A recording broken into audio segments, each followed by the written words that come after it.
Frankie, Eddie and Tony were sentenced to 6 months in an approved school, the maximum the court could impose.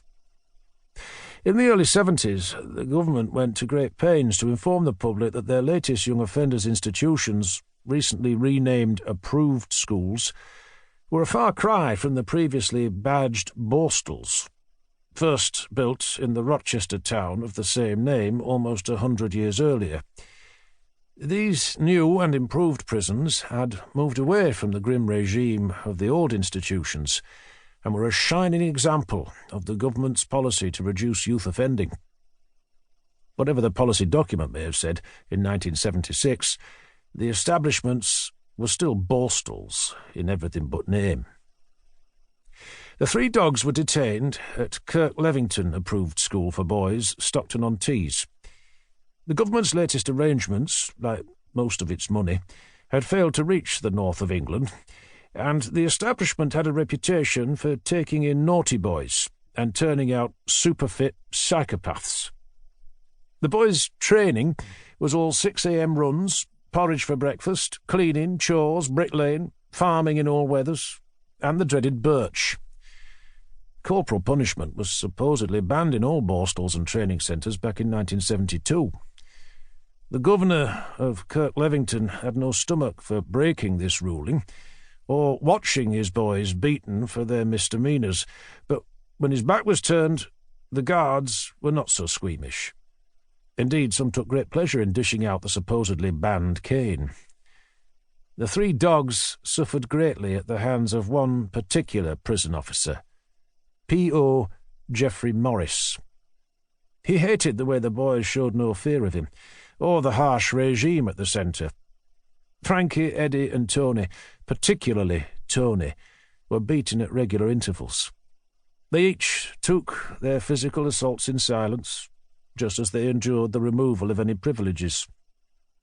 Morris ensured that the 3 each had their detention extended every time they stepped out of line, and it was not until the 8th of July 1977, almost 13 months after their 6-month sentence, that the 3 dogs were released. As the boys had all reached 16 years old, the Board of Education ruled that they need not return to school. Tony used some of the knowledge he had gained inside Kirk Levington and took a job as an apprentice bricklayer. Frankie had no choice but to work for his Italian father in the family restaurant, and Eddie found he enjoyed tinkering with cars in a backstreet garage just off Plunkington Road. To most onlookers, it would seem that the 3 dogs had been rehabilitated by the harsh prison regime. The boys were all employed and quietly getting on with their lives. I, for one, was not so sure.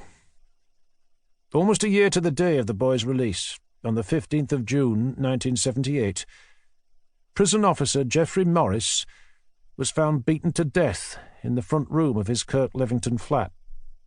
His facial injuries were so severe that the police were forced to use dental records to identify him.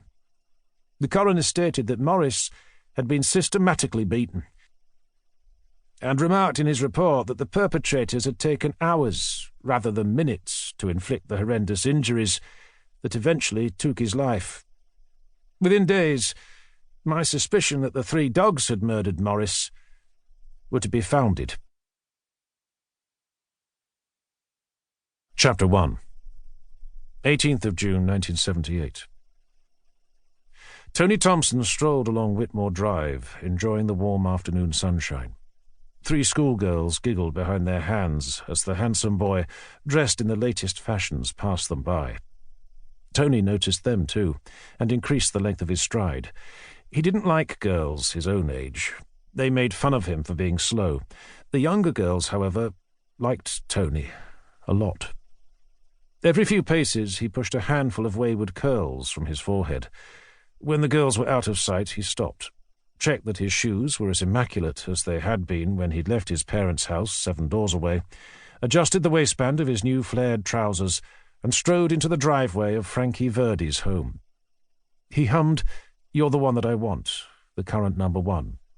In fact, watching Grease at the Ritz had almost made him ditch his flash flares for a pair of 1950s-style Wranglers with turn-ups.